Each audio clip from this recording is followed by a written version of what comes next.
Hello, all you beautiful people. I told you we'd be back. Did I lie? I never. That was a lie. I do lie. Anyway, welcome back. It's me, Terry. It's Yo-Yo Tap Out. We didn't go anywhere. We just were waiting to get into the game, waiting so we could get right into the action. We're gonna go to picking bands first, so that way you can see all what the matchup's gonna be. Vanguard versus Underworld. It does seem to be that Eternal is gonna be banning and picking first. So when you have the first ban, that's a lot of responsibility. Tap Out, what do you do with the first ban? Do you take a comfort pick away? Or do you start going for some more target bans or maybe something to help advance your game plan?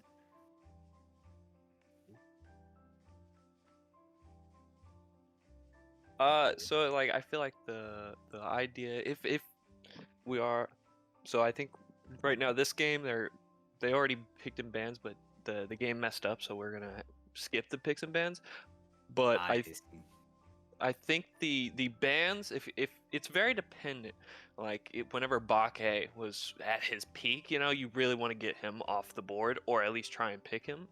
And if y'all can't play him, you ban him. But if you know let's just say someone's really insane with the Susano or something. I see a lot of Susanos, people being really good at Susano. Then you'd probably pick that Susano as long as you know there isn't someone who's just over the hierarchy who's just way better right now. Well, I believe we're just going to pick, we're not going to be able to see the bans because they have already done the pick ban phase previously. That's what our technical timeout was for. They unfortunate things happen. So I do believe that they're just remaking the picks, though. I don't think that. So we won't see the bans. They did happen. So if you do happen to be like, that's weird. Why aren't we seeing this character? Like maybe a Hachiman, for example. That's probably because they were banned out, and we just do not see that. That is, if I have my information correct. But Double Hunter from Eternal Vanguard coming out. You have a Marty and Ishtar. Marty, I want to say we're gonna see that mid, right? Yeah, you would know more Yeah. better than I would, but I feel like a Marty mid can be kind of disgusting, especially Yeah. you're going up against Agni, so you might not be able to hide inside of your grass because Agni's gonna zone you out of it, but it's still something that's gonna, Marty's just gonna pack so much damage. It might be hard for Agni to keep up. Yeah, and then I know Eternal Vanguards, their mid does really like that Marty mid. So I think we're gonna see that Marty come in, and that's gonna be interesting. Ooh, okay, we're on. So last time I casted Terry, I'm not sure if you watched or not, but I have this tier list of gods that I like and dislike. Okay, Uh-oh. at the very bottom there is that Thanatos, and Country, the jungler for Eternal Vanguard, really likes that Thanatos. I do not like that Than. I do not like Than at all. I find him a very annoying character. Sing an X-Ball and a Hum Up. I I don't know. I feel like Thanatos has his place. He's really good at hitting your backline, especially if like, your backline takes a bit of damage already. Thanatos just swooping in, hovering death, being able to maybe not get the execute, but so much damage, a stun. You follow up with a scythe throw or something. You're cooking with gas, and not only are we gonna see double Hunter, we're gonna see double Guardian. Lock it in, yeah. We're gonna see Baka, Kujira, Oh. probably that's going to be your solo lane, or Ganesh is a better support. So, no mage for Eternal Vanguard, and no warrior either. You see Underworld going with all five. They got the Skittles over there, but Vanguard. Um, Now this does worry me, because your primary damage is coming from your three physical characters. That's not to say Baka can't do good magic damage. It's important to build a little bit of magic prot. But I look over at Nike and I look over at Atlas, and I build one magic item for the game, or maybe just having the protections from either Prophetic Cloak or Gauntlet of Thebes, and I'm thinking, okay, I'm good to go. I don't have to really worry about Bake that much. I can just build now physical defense and deal with Marty and Tos and Ishtar. Do you foresee that being a problem? Um, I mean, it's very dependent on how they play this. Their objective shred. The Marty is very very good. Bake, he has received a couple nerfs recently, but I think we're gonna see Bake doing a lot of damage. Every game that I've seen him in, he always has like an insane amount of damage. So I do think that's going to be interesting. Yeah, it does. It's just something I noticed, right? It's something that could come out to play. It's something that could not. But if I'm Underworld, I'm looking at the picks and I'm trying to figure out exactly what do I need. I'm looking at a lot of Aegis simply because, oh boy, that's a lot of just damage out of nowhere. You want to be able to Aegis that hovering death of that Marty ult. And the CC isn't super strong from Vanguard, I would say. Outside of the Ganesha, I don't foresee much that you're going to have to really beads out of. But with all that being said, we can think about all we want, but there's only one way to find out for sure, and that's to get in here. Eternal Vanguard and Underworld clashing. Now, opening up this game real quick. Oh, this is not a. This is the black screen. Well, there we go. Hey. There we go. So, just looking around the map, looks like we're gonna have exactly what we thought we have. We have that Marty mid, we have that Ganesha support, so Bake solo, and on the settings, no surprises. Every character playing their designated role. You have your hunter and your carry, you have your guardian and your support role. So not much surprises from there. Early game though, do we expect to see any like early rotates, any early invades, something like that, or are we gonna see some pretty standard gameplay here? I'm very interested in that too. I know the Vanguards, their rotation isn't the most rotatey, you know. I guess that's the best way to put that. Um, yeah, yeah. So far, this is just a initial start to the game. Builds are all right. You know, that bluestone, like I was saying earlier, that bluestone on Marty is just it hits. Well, It's I nasty said, for sure. yeah. Lots of Bluestone is just damage from uh sorry, I believe that's Eternal on the right.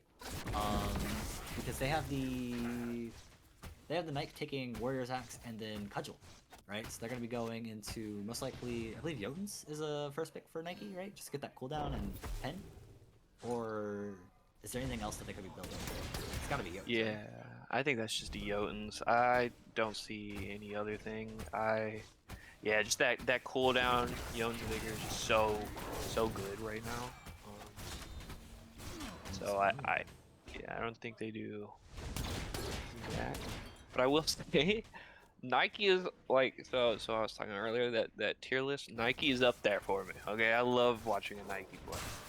I think she's a very interesting god to play. Currently, she is getting not not going so hot, but that's that Bake effect. Doing more damage based off of protection is crazy, even though he's that shield right now. But goodness, does he hit? It's just so hard to fight, and we see here Patrocles pushing them back, having the better clear, having more damage. Can't go for it, doesn't want to dive tower and risk dying himself, but Sweaty pushed in a tower so low, and now they're going to find themselves at a gold differential simply because they're not getting the full gold, and I don't think there's much they can do about it until the Hun bots rotates over. So, Ionicus is doing just that, going right. Meanwhile, Country going left. Clear My Throat has to back up. It's all up to Glock Binary.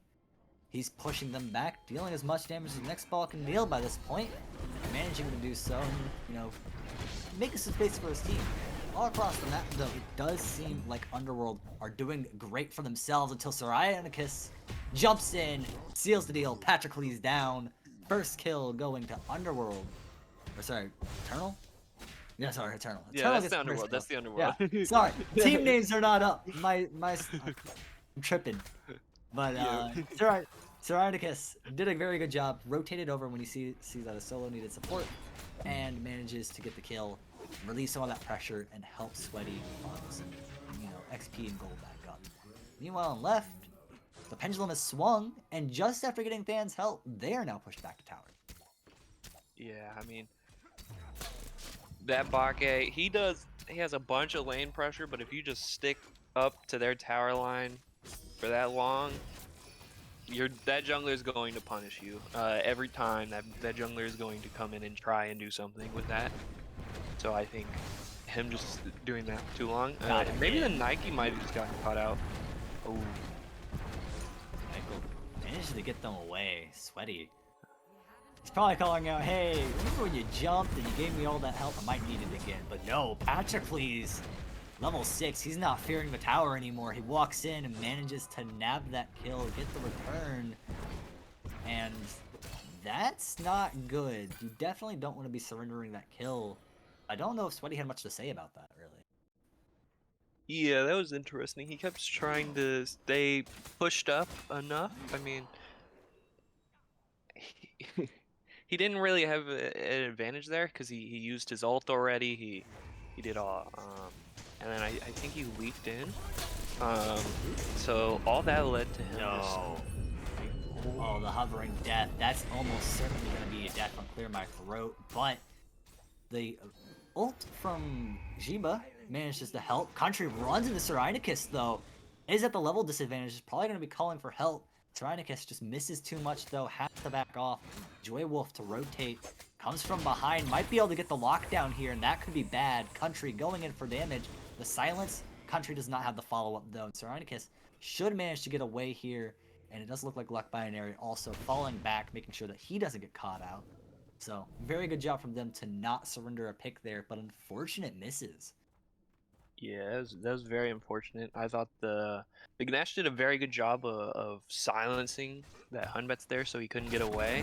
It just didn't lead up to anything. I think if you saw a Ganesh silence and then a Than silence, I think that would have been a lot better. A higher potential for kill for sure. Once again, though, Country runs the Cyrenicus just chilling in the jungle. It looks like this might be kind of a different matchup than I would be expecting. I expected Than to be, you know, being pretty aggressive, being able to clear his jungle pretty fast, and then rotate, maybe go for a pick with Hovering Death. Like, just putting, you know, lane pressure on with his ult whenever he gets the chance. Especially because he's going to have that cooldown from getting Jotuns first. But we haven't really seen that. It seems like Country has been kind of, like, trying to get farm, and Cyrenicus has been doing a great job of contesting. Yeah, Cyrenicus has been everywhere whenever Country is, like, except for whenever that Atlas died, but before, like, after that, he was instantly over there. He's been pretty much everywhere that this country has been. Like, they're both in solo lane right now. They are finally on a same momentum, like same thought process, I guess, where they're following each other and going in the same direction. And it's not just that for me either. It's that Cyrenicus always seems to be in Underworld's jungle. Like, every time it's like, oh, hey, we're like, you know, our Void camp, and here comes Cyrenicus, just like checking it out. Just, you know, just looking around. Yeah, like that interaction just now was Hunbat's going to see the blue buff, and then was like, back it up now, fella. Back it up. We can't be doing that here. So that was a good play by Than to make sure to be there at that blue to make sure that he doesn't steal that. And Agni's dash is just such good safety. I think that is such a good play. I think he's such a good character, and I'm very interested about the next patch with him being able to move while he's ulting. Ooh, I didn't know about that. That's very nice. You know, I'm looking at the solo lane right now, right? And I see Bake versus Nike, and, you know, just Patrocles is tearing it up. Oh, wait, sorry. Lock nearly gets caught out, manages to back away. Jiba's a relatively safe character. Are they going to dive tower for this? Yes. Country goes in. He doesn't manage to do enough damage, though, and there will be no follow-up. Joy Wolf from behind tower now. Stranded.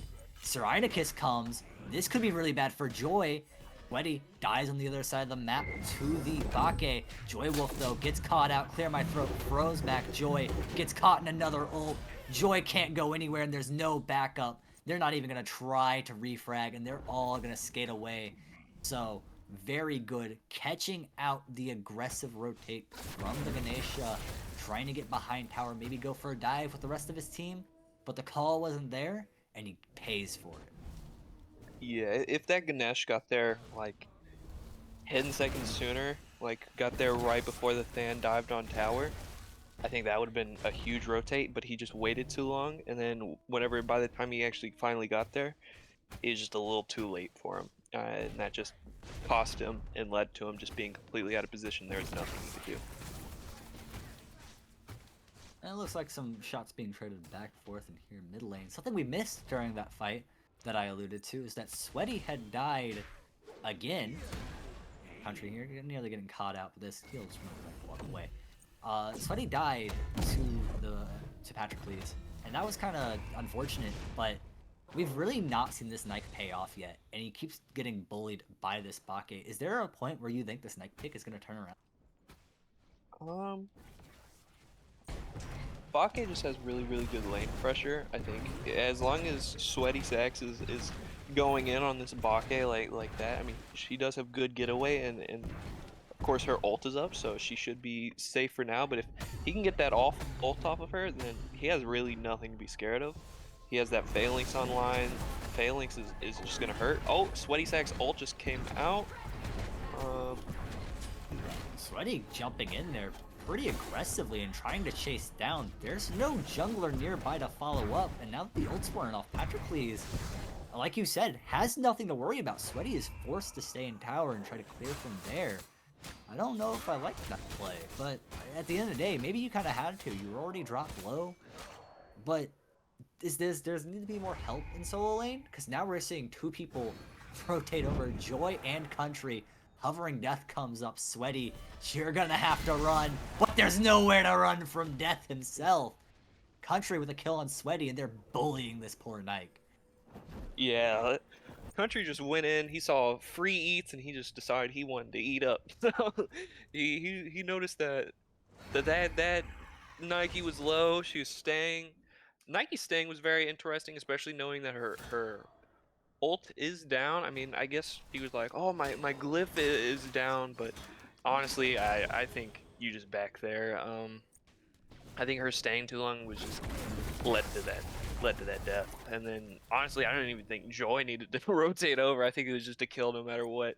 Then just gonna hit that ult as an easy ult.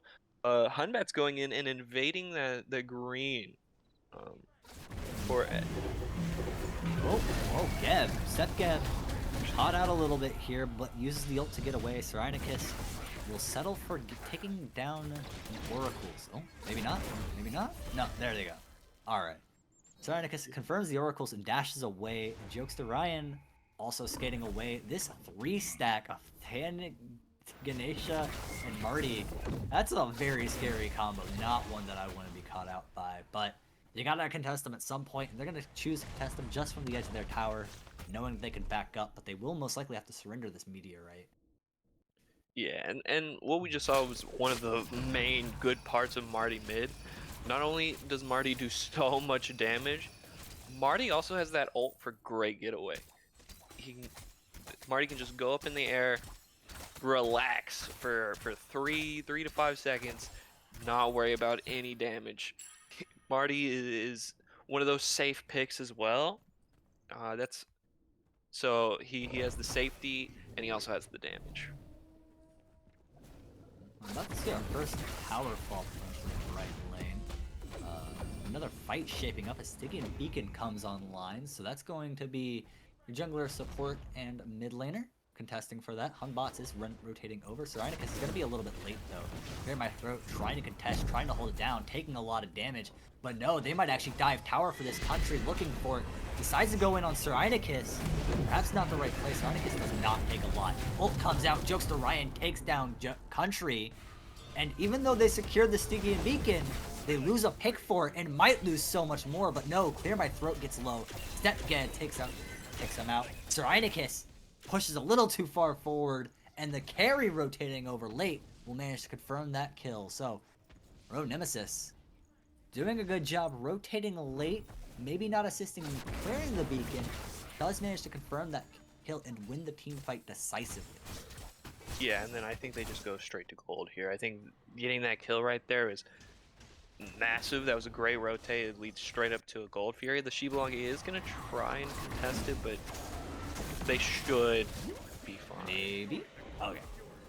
Okay, they got it. They got it. We're good. Okay. I was a Oh. little scared for a second there for him.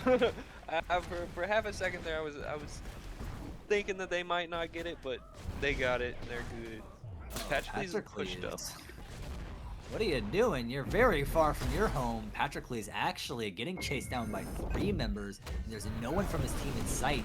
He might have to just turn around and hope to go 1 for 1, but no. He continues to run, continues to hope, and there is no more hope. So low, and a 4th member from Eternal to rotate. Goodbye, Patroclus. Moby Dick down. Yeah, that was just again, you're just seeing them overextend a little too much going behind that tower again. They have had half of their deaths happen because they decided they wanted to go behind the tower, and it just led to a kill, you know. Whoa, there was a Pyromancer contest in the meantime, and Country dies for it, Joy Wolf dies for it, and I didn't even see who got Pyro, so I'm gonna assume that's a 3-for-0, because that just looked like too many players to contest, really, for Underworld. I mean, action happening all over the map, and it's all of a sudden swinging Eternal's way. What changed? I think I'm pretty sure the Vanguard decided they wanted to get that pyro, and I'm pretty sure they secured it. I'm not sure though. Does anyone have a bomb?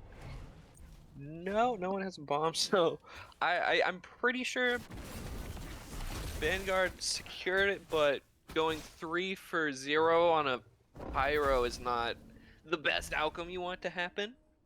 You're gonna. Okay, Vanguard did get it. They didn't pick up the bomb, but I mean, at the end of the day, do you really need the bomb? Helps, right? But when I think of getting pyro, I think of really the XP that you get from it. That's my main concern: the XP and the gold. You just want to win your objectives, farm up, reach level 20 faster, and Step Gab dealing a lot of damage to Jokes to Ryan, pushing him back in the tower, and right now he's alone. They're gonna refrain from pushing, however. They're just gonna let him back. And it looks like Stepgab is fine with backing himself. He wants to get those items. You can see he has nearly 2k in hand. Wants to just get that next item. Looking at the item selection, is there anything that pokes out to you? Is Marty just going for another cudgel? That's looks like we brought his beat stick, right? So trying to get that anti. Hold up. Wait a second. Country goes down, misses the hovering death.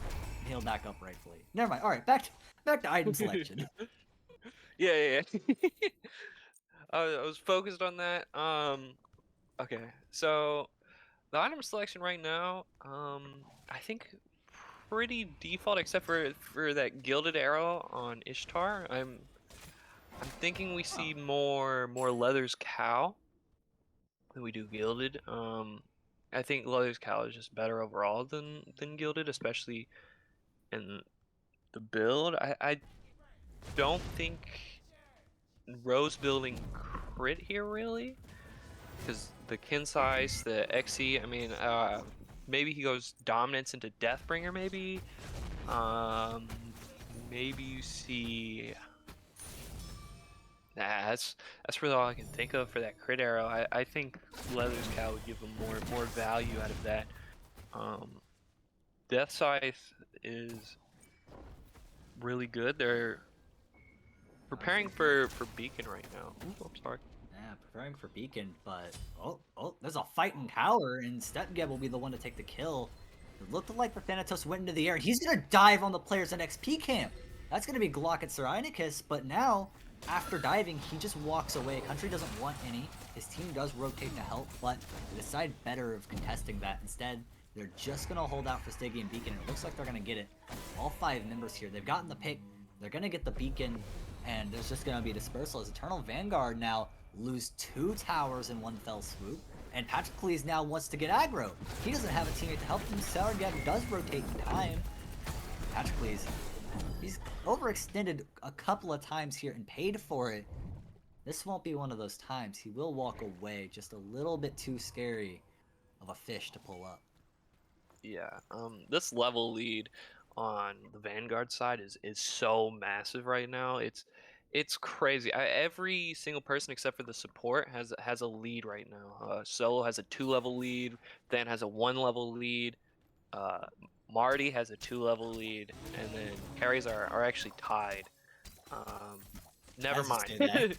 There's the 1-level lead right It's there. a very close split, right? I wouldn't be too worried about it, especially because you know that 1 level difference is a lot smaller than you think. I am worried about the 2.5 level difference. I'm also worried about Country being right in the mix of things. He does get up into the air in time, comes back down, takes down Jokes to Ryan. That's not looking good for that XP diff, but here comes the fight. Patroclus is getting in there, getting on the back line. He's fighting 1v3, and the rest of his team's gonna roll in to reinforce. Country now looking at Sweaty, managed to get the kill. Pushing deeper and deeper. Heinicus has the back. Clear My Throat goes down, and Country, he is pushing these players so far back. The threat of death itself is not something you want to be dealing with, and they're all gonna pull away. And is this a Fire Giant here, or are they gonna go for Pyro? Well, they do have 2 ADCs, so they can try for yeah. this. Oh yeah, having that 2 ADCs does give them that option of being able to do the damage and be able to do that, and then just having the Bak being able to zone off. He doesn't have his ult right now, but he still is such a force right now. He's level 18. He's tied for the highest in the game. So he is going to be able to just hold off a little bit. Than is just... Fortunate miss, but it doesn't matter. Than is just slinging that ult as much as he can. Than is really trying for that ult. Marty ult on the Fire Giant, and then they secure the Fire Giant. That was a good play by them. Yeah. Eternal Vanguard did not want to contest. They all came up. They might have had time to get one member there, maybe try to snipe it, but that's a scary prospect, right? I mean, you walk up on them. If you do not get the Fire Giant, if they secure Fire Giant, and you know that they have Bake and Thanatos trying to zone, that is not something I want to do when you contest those 5. So they're just going to go for Oni Fury. Consolation prize, try to cut down this XP and gold difference, which we see is pretty massive, but, you know, chip away at it, play your time, because those T1 towers are still up, and those do give a decent amount of XP and gold, so that's what I'm really looking at, right? Is can you get some of those objectives? Can you start playing objectives just a little bit better? You're gonna really be relying on the Glock there to do so. I don't know. This is 20 minutes in, and it looks like Underworld have a decisive lead. We've seen that slip in a couple of these fights. I think that's Vanguard with the blue side with the decisive lead. Oh, sorry. Yeah. I need to swap these. I need to draw an arrow. I'm sorry. I got them flopped on my left notes. side Vanguard, right side Underworld. I have it backwards on my notes. No wonder I'm silly. Oh yeah, blue team is that the Vanguard with Country going in, and I think they just caught out that Nike out. That was a good knockout.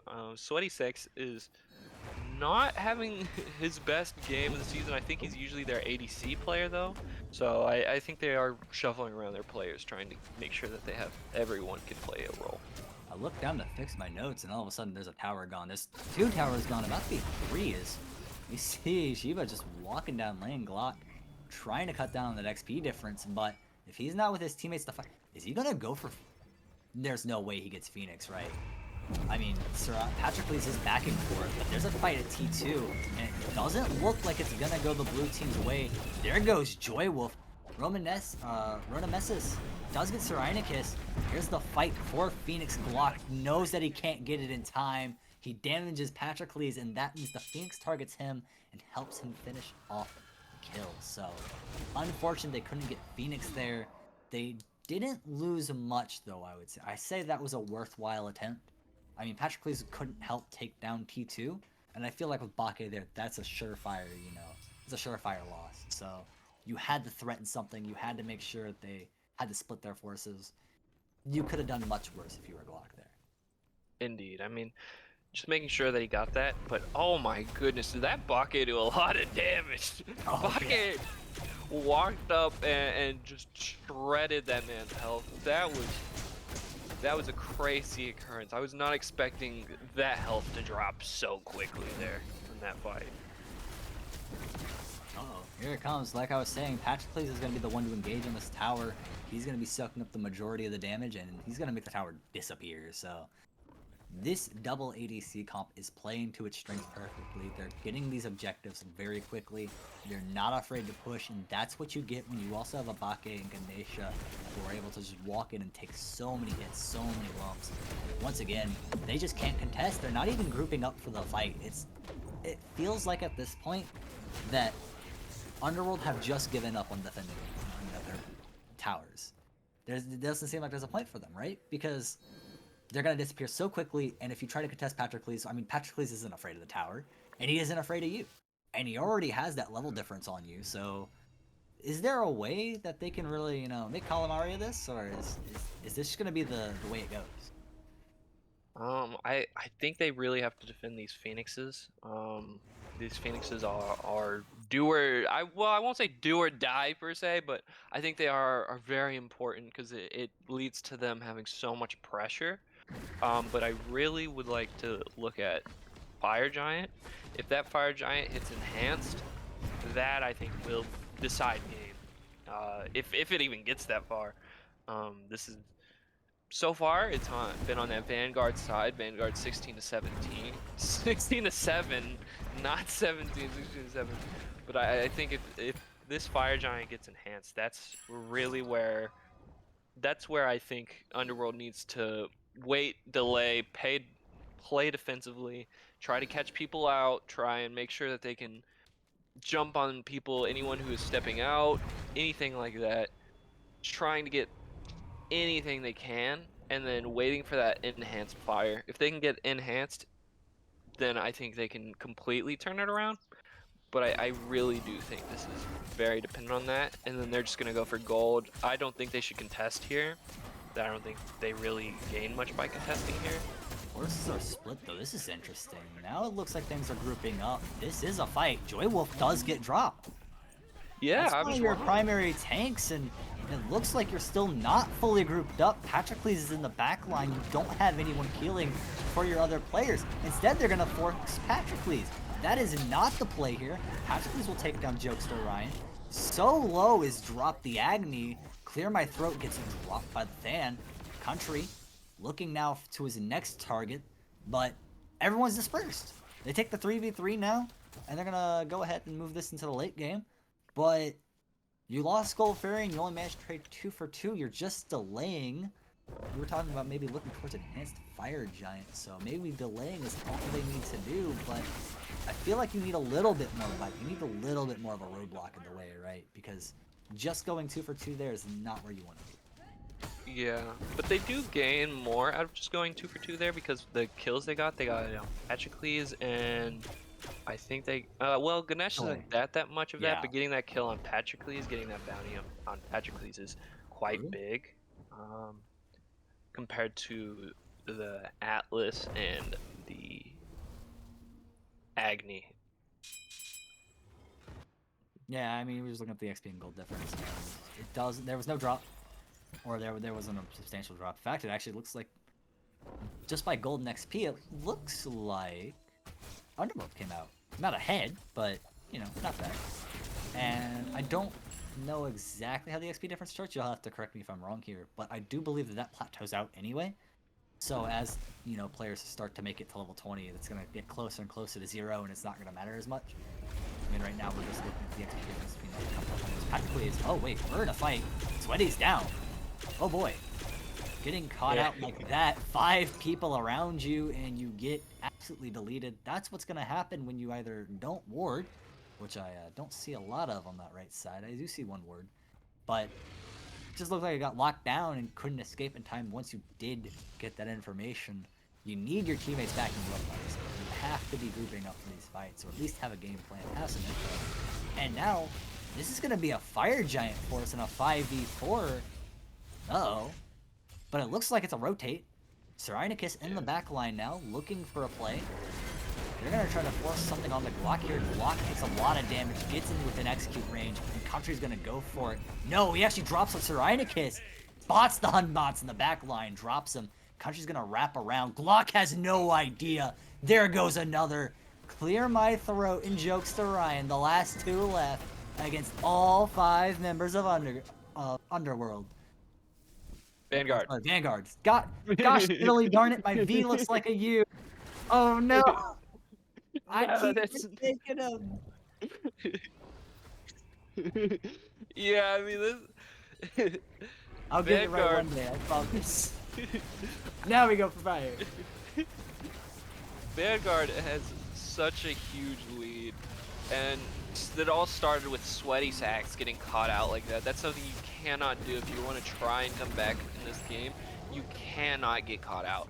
And him being pushed out too far, that led to that death, that led to them not really being able to contest that fire as well as maybe they wanted to.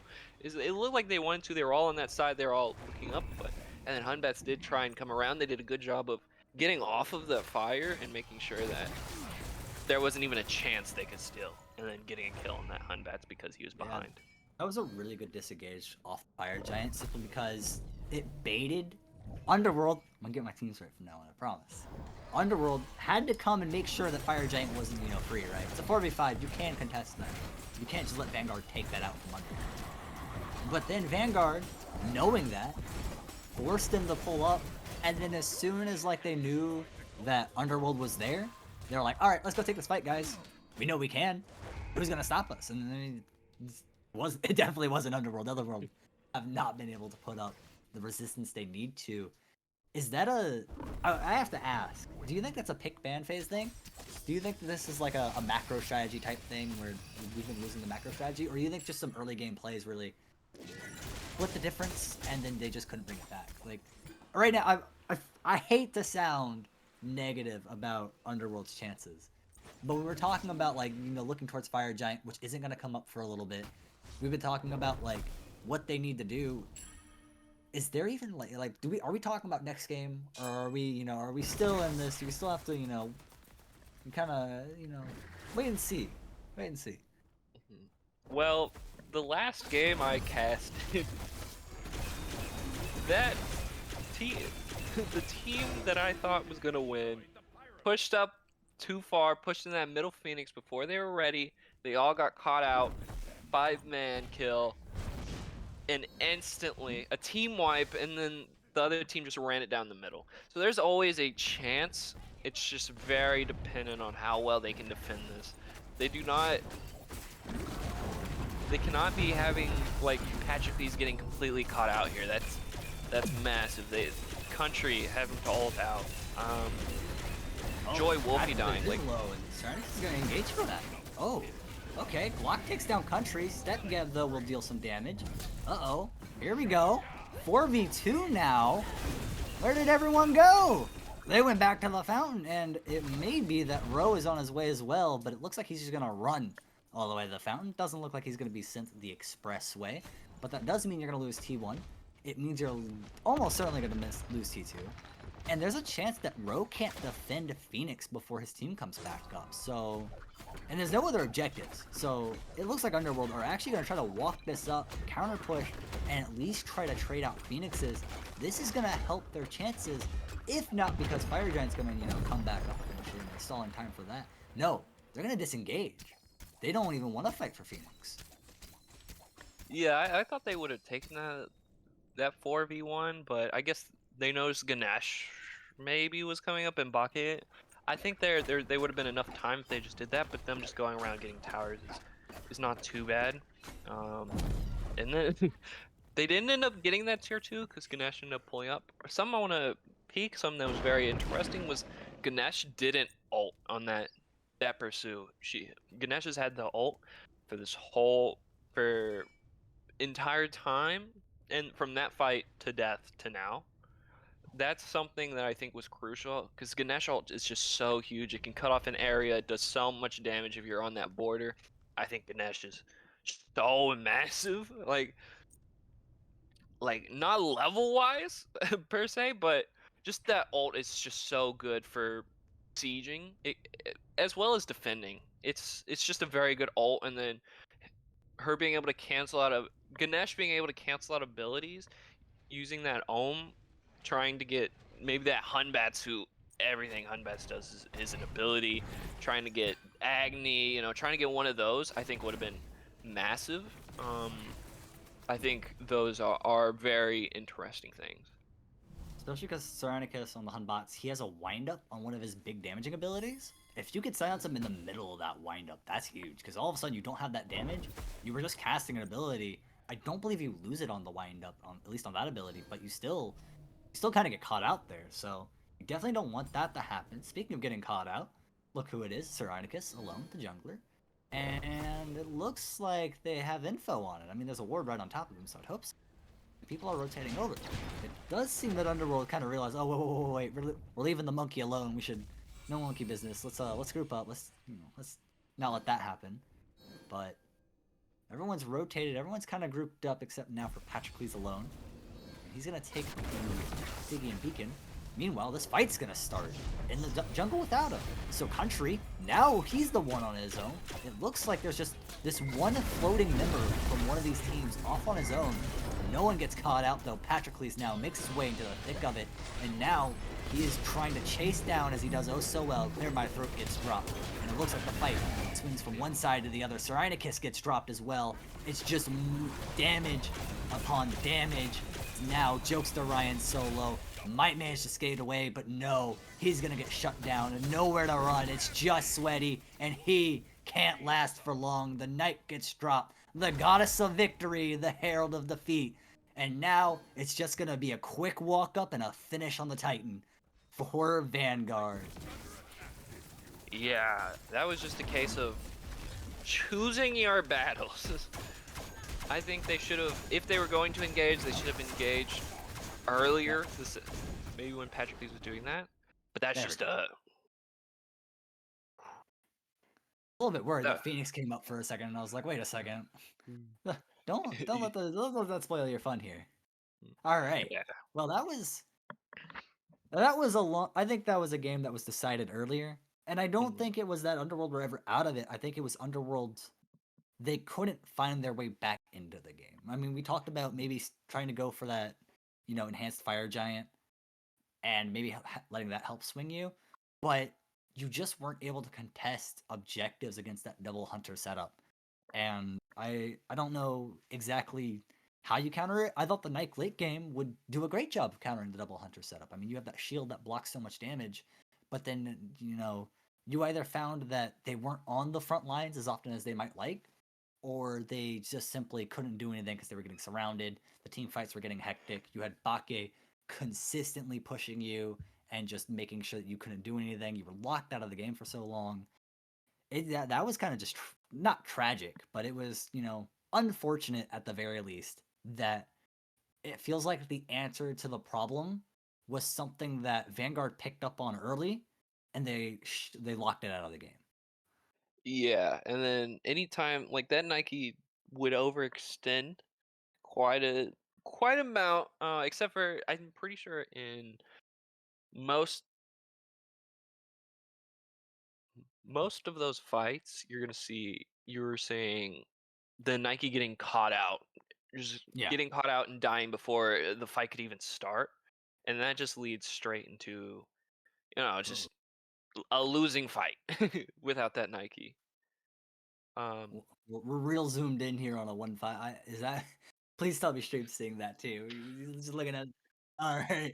Sorry, on my screen, I'm just staring deeply into the eyes of 1 to 5 and 10 with a horrific emblem. Yeah, it's kind of mesmerizing me. Look at that big old gold diff. I mean, I really hope we can see the gold diff when all the stats come up, because that was a big thing for me as well. Is just the amount of golden XP that the teams were fighting over, and it looked like once you got that lead, right? Once you have the advantage, as long as you're conscious of keeping hold of it, and as long as you let you play to your strengths, the team's gonna have a hard time catching up. So you really didn't let your key players get shut down all that often. I mean, Step Geb got killed once on the Marty mid and had 5 kills. So I don't even know if he really ever got the bonus, the bounty bonus. I know we saw one time where Patroclus died and maybe gave the bonus, but for the most part, they were really good about not surrendering picks. I mean, Roe never died. Marty only died once. Country, he died 3 times, but that's the fan, that's the person diving in the backline. He's gonna die. You have to just, oh well, our jungler died, but he got 2 or 3 kills and swung the team fight. We don't care. So just it felt like Vanguard got their advantages. They super honed in on we have this. Let's keep it. Let's keep bullying Nike. Sweaty's never gonna be able to play the game, ever. Not allowed. Not allowed ever, never ever. And yeah, I just Vanguard played really good Smite there. I think at the end of Yeah, the day, and I feel like their strategy was just top notch. yeah, I think the strategy, even just picks and bans, I think they won picks and bans. Like I think they won that match even before the match maybe even started because of those picks and bans. Getting that Bake, getting that Marticarus, getting that Than, um, and then getting Ganesh is huge. And Ishtar is not bad herself. So I think they picked a team that is really, really meta right now, honestly. They chose a very good team. Marty so good. So I'm very interested to see what happens in game two. Yeah, I am as well. My big hope for game two is just seeing a little bit more from Underworld's, pick and bans.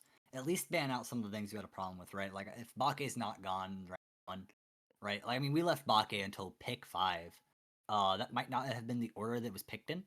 Um, but if you did leave Bake for late, that's something that you have to be like, whoa, whoa, whoa, we can't leave someone that powerful up late, especially when it counters the comp we want to run. So, gonna have to see that in game two. I do believe we're gonna throw it to a quick break just to let everyone refresh, regroup, catch their breath because I think we're gonna have another shouter on our hands. I really do think that Under will have what it takes to bring it back in game two, but we're gonna have to see when we come back.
Hello and welcome back. We're getting into our second game of Underworld versus Vanguard.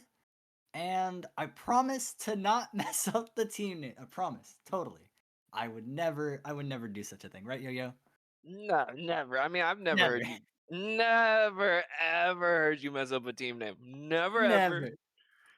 You All know, right. V's and U's are quite similar. It's Especially honest. mine. They're probably the most similar letter out of the alphabet. Okay, I'll give you that. I'll give you that. Huh? If you want, I can tell you something very silly. All right, Give it you to ready? me. You ready? So we took last round we had a dub. Have you realized, right, that W is short for win, right? It's only one letter. But then Mhm. dub is short for W, but it's the same size as win. Have you picking up what I'm throwing down? Right? So you Oh, have because win is a three it's letter with word, the dub is a same amount three of letter word. letters. Okay. So like W is short for win, but dub is short for W, but then it makes it the same size as win. Like I get what you're anyway, saying. I get what you're anyway. saying. Having an existential crisis here.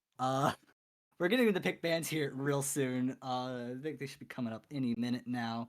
And here they are. That's last game's picks, in case you missed them. Double carry setup for Eternal Vanguard. Kicked butt. All right. When I say kicked butt, I mean they stole the show. Objectives just melted, but that Fan and Bake pick as well really put in work. So now we're gonna see the full pick and ban phase. No whammies, and we're No going to see whammy. Thor off the board first. So Eternal Vanguard Mm. taking out Thor, not dealing with it. Oh wait, no, never mind. I lied. No, it Thoth.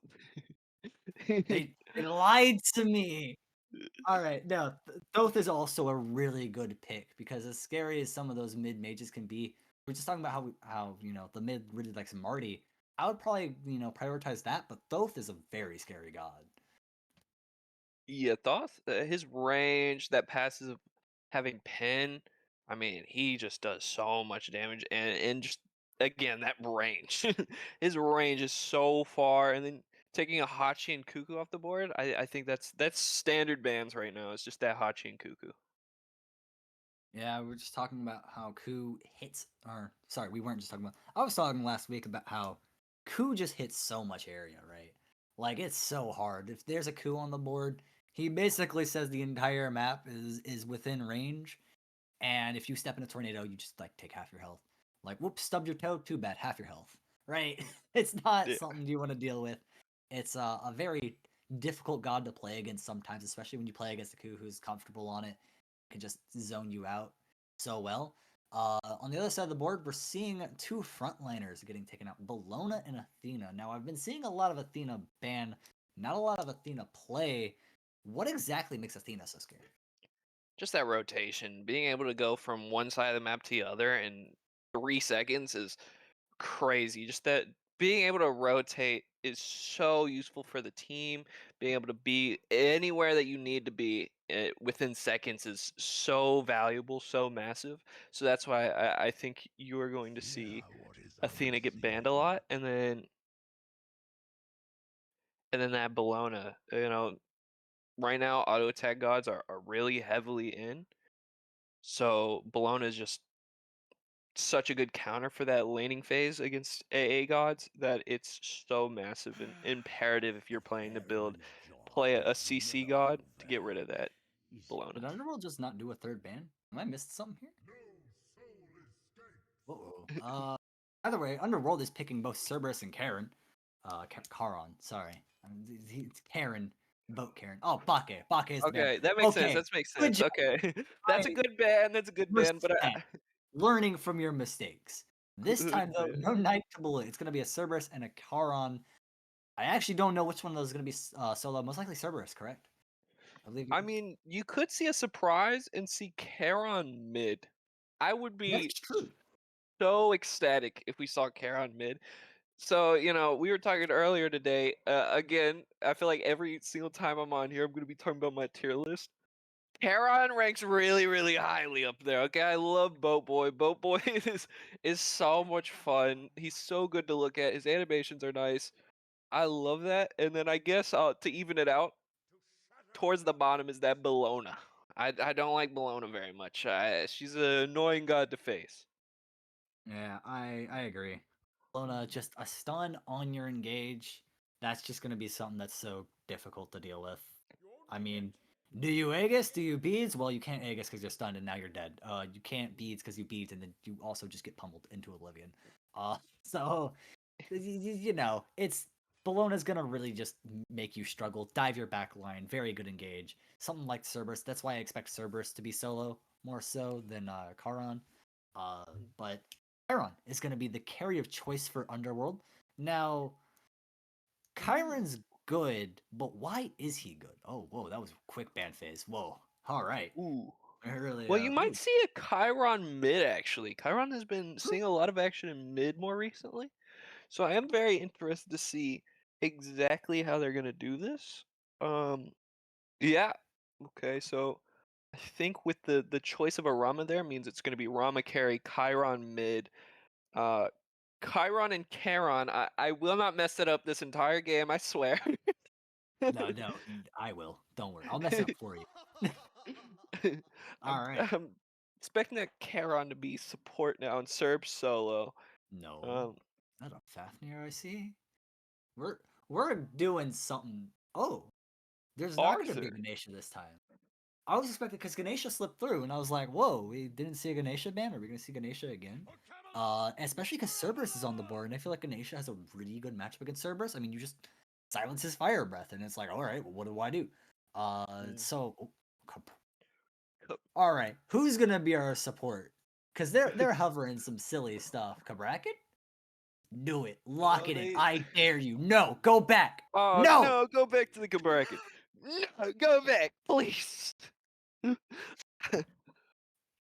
Well, like I was saying, I expected Ganesha to have a really good matchup against Cerberus. I'm surprised they didn't decide to lock him in, especially since it did so well for them last game.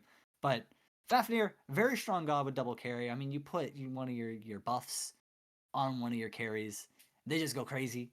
But King Arthur, not something I personally expected, but you know, I think that's a fine solo pick. I think we'll be surprised. Yeah, King Arthur has fallen out of the meta recently, but I think if anyone can play him, it's Patrocles. He does very good on ability based junglers. I mean solo laners. Didn't mess it up. No one can prove otherwise. That solo laner, he does very good on that. And then seeing Fafnir, I love Fafnir. We're going back to the tier list, baby. We're back. Fafnir is very high up there. I love Faffy Waffy. He's so much fun to play with. I used to play him whenever I was first playing the game in solo Mhm. because whenever I was first playing, I thought Fafnir was just a better Cucullin because you could choose when you turn in. So I was big brain when I first was playing the game. We all Uh, were. uh, love Fafnir though still. Love that guy. I think he's great. Great to see him. And then Ro choosing his Shibalanke. He does really like that Shibalanke, I will say.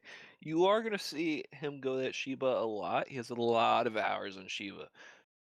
So this is going to be a very interesting battle. Again, uh, I think it's gonna be another Marty mid. Thor jungle, Shiba's carry. I don't think it's gonna be Shiba mid, but I think that Marty mid's gonna do a lot. I'm very interested to see how this King Arthur does. And I then on am the as other well. side, yeah, and this other side, seeing Charon Cerberus, Chiron Rama, and Susano is they kind of they kind of flipped the switch a little bit. Like from last game, they had every single one, and then now now they have double Guardian and double ADC. I mean, I guess Vanguard still has double ADC, but they actually have a warrior this game.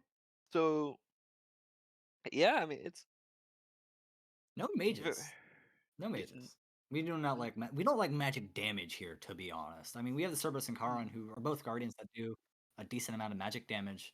But as we head into the game here, my I just want to point out that Fafnir, right? His his ability to sorry, I want to say stem, but it's not a stem, it's a buff. That does magic damage for the carry. It's his damage on their autos. It's very greedy of him. He really likes that top damage. He never gets it. He does is like that very damage. greedy. He is very, very greedy. So that is the only source of magic damage really, unless we see a lot of dragon, breath damage coming out from Fafnir, which I don't expect, right? That's not exactly the thing that I'm gonna be looking for in a Fafnir, is how much damage are you doing when you ult? So that's the only real magic damage coming out from Eternal. And we talked last game about how maybe not having a lot of magic damage might bite you because it allows item prioritization to be just so easy. But that didn't really help Underworld in all last game. So Yeah. Underworld now this game, they kind of have a similar issue where it's like, well, that's a lot of physical damage, and it's even worse now since they have a King Arthur instead of, an aggressive magic solo. Is there any way of just saying, like, especially because we see servers, he's building straight into probably Sovereignty, I would guess. Conduit Gym as your starter. Oh yeah, that's right. He's the. Yeah, Oh, Conduit. it'll be Cerberus solo. Okay. Yeah, it'll be Cerberus solo. Conduit getting that huge buff just makes it where these Guardian solos, you're gonna see a lot more of them in that solo lane. That Conduit buff is so massive, making it where it's pretty much just a complete buff, giving it that 0.5 per second getting a stack, and then keeping the 20 true damage is so massive. I think this Cerb is gonna be a very interesting watch. Because his ability to jump in that backline, scatter the backline, getting that ult off is so massive. Yeah, I think that's absolutely massive. And then other build wise, I think that Cerberus is probably gonna go into a mystical after the Oh conduit. yeah, That's as a solo, yeah, mystical. yeah. Yeah, and then mannequins on Raw is a very interesting choice. I guess that's just to get that early damage off, trying to get that early pressure. Especially because Zados go through like that. I think that would help really in his farming stages, right? So I guess that's the idea behind Mannequin State. Yeah, I guess so. It's gonna be an interesting watch, and they did just clear, which was good. I remember whenever I was watching my last game, whenever I was casting, the person got mannequins and was trying to get the other team's buff every time, every single Oh no. attempt at the beginning of the game. He didn't end up getting it, but it was really close both times. Seeing some early pressure here, and all of a sudden Eternal Vanguard are pushed back into their tower, rotating a lot.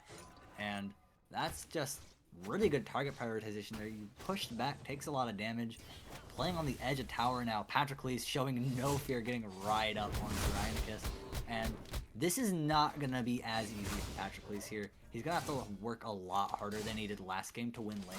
And it looks like he's still playing that very fearless, aggressive playstyle, but that might punish him here as he gets stunned. Doesn't take any more damage than that, but is there any worry that if Patroclus doesn't get ahead, that he might just get shut out by Cyrenicus? Oh wait, Cyrenicus is playing solo Yeah, this time. that's Whoa, what I noticed. wait a They second. they swapped a bunch around because Sir Ionicus was the jungle. Sweaty was Sweaty's playing carry now. Yeah, Block carry, now he's playing jungle, and Country still playing jungle. He's gonna get in there and show Sweaty what playing an ADC is like. Oh boy, yeah, we're not gonna let you just get ahead that easily. Country looking for the pick, looking for something, can't get it. Clear My Throat takes a lot of damage and back. And roll swap so far have been going pretty well as Underworld doesn't forfeit the first pick in the first two. Yeah, I think that personally should have been a kill somewhere. For sure. I mean, Country blocking that Rama off. Rama did a good job of rolling and getting out, but Fafnir did try and chase. Maybe he used that hammer a little earlier in that fight, and that's why he couldn't hit it. Or maybe he just missed it. I don't know. But I do think that should have been a kill. Here's Susano trying to invade. But here comes Country trying to... Oh no, he's gonna get away with it. And he might actually go for this mid camp here, or this one of these neutral camps. He sees though that both Sturgad and Country are looking at it. He's gonna call for backup. They're gonna make a fight out of this possibly, but no, it's cleared. and they back away. No fight there. Nothing really to be exchanged except some kind words, we'll call it, and a few ability casts kind of going one way or another. So, yeah, is there anything that's jumped out to you so far as we're approaching level 5? Do you see any openings for these like first ult? Country did a good job of cutting off that Rama, but Rama did a even better job of being able to jump away, get away, you know, and just run. Again, I still think that should have been a kill from the Vanguard. I think Joy should have gone in and done and jumped in. He did jump in, but I was expecting a hammer after that. I think that would have for sure been a kill if he hit a hammer there. But yeah, so I would really like to focus on that duo lane. King Arthur is getting some pressure on the Cerberus, but this duo lane is very much my big thing. I think this is probably going to be where the first blood is. You could see it in solo, but I do heavily think it's going to be in this duo lane from a Thor gank if one of them steps up. Yeah, Patroclus is doing a good job of not getting too aggressive. We saw him drop low earlier. He's not in as good of a matchup as he was last game, as I was alluding to earlier, but he's in a perfectly fine matchup. There's no reason that Patroclus can't show off what he's able to do. He seems to be clearing wave faster, but taking more damage for it. But this time, Cyrenicus is going to be the one to take licks, and I'm just looking for teleport glyphs. Yeah, it is down. So, for both players, it does look like Cyrenicus, oh not Cyrenicus, rather, Patroclus earlier and came back, and it does look like Cyrenicus backed and is just returning, and he's already very low, so that's going to be Glock rotating, trying to maybe look for something, but instead he's going to go for an invade again, getting that mass camp down again as it comes up. Oh, no? Uh-oh. Glock's on the prowl. Glock hears that there's a dog in need, and Patroclus has been kicking the puppy around a little bit too much. He's looking to maybe get some vengeance here. Yeah, and something to look at is Patroclus does have his ult if he needs to use it. Which he does use, and then that should give time for the Thor to come in. Perfect ult! Cyrenicus doesn't let him get away. Patroclus, though, he dies, but Country will be the one to clean up the kill on the Glock, and Cyrenicus is low. Cyrenicus, I don't think, realized how low he was until Country turned around. He's like, wait a second. Gotta check my health bar there. Hold up. Wait a second. And the dog will return to tower. He'll go on home. And while that fight initially looked so good, you were right on the call. Country dropping from the sky with that ult. The hammer drops and just tends him away. Glock. That was a good rotate. Just couldn't manage to escape in time. Yeah. I was expecting, again, that duo lane, I was expecting the first kill to be out of there. But, you know, I should have learned by now, after seeing enough Vanguard games, that never count that solo lane out. You know, and seeing any game, you know, and again, a jungler is going to go in and get that claim out on that King Arthur, which was first blood. So I think he does get more value. He does have a level lead on the Thor. But Thor does have a T1 when Susano doesn't.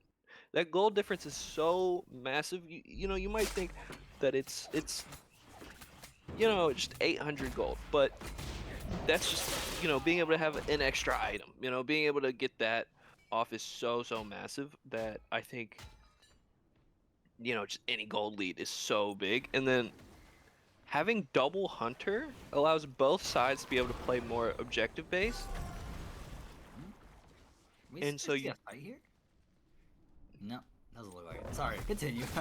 You're talking about how I will say though that we were talking about it like, you watch the pennies and dollars take care of themselves. You get this gold lead and you take something out of it. No, we will actually see a fight. And Stepgab will be forced to ult after Glock himself uses his ult. So Susano will trade it out for Marty ult. 2v3 and Stepgab's just gonna rotate away. Likely needs to buy items. He's not too low and he'll leave the Faf holding down the tower. But yeah, if you watch the pennies, the dollars take care of themselves.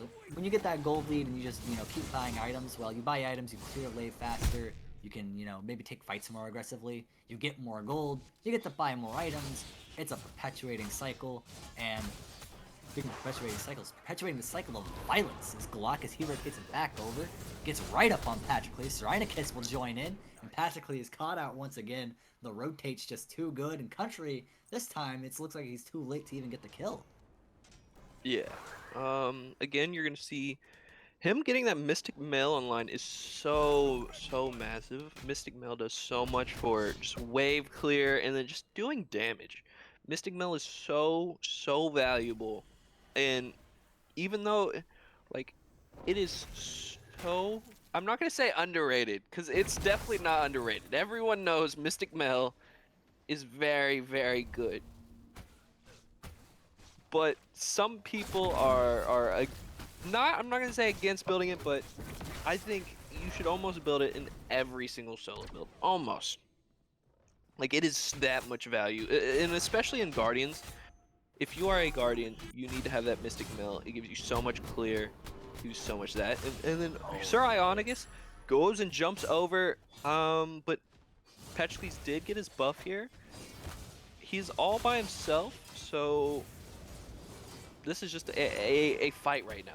They're just fighting. Look how little he's doing. I mean, he's dumping everything. Patroclus is using everything King Arthur has to offer, and that Mystic Mail, just the defense procs and the health it gives you, and just being a Guardian in general.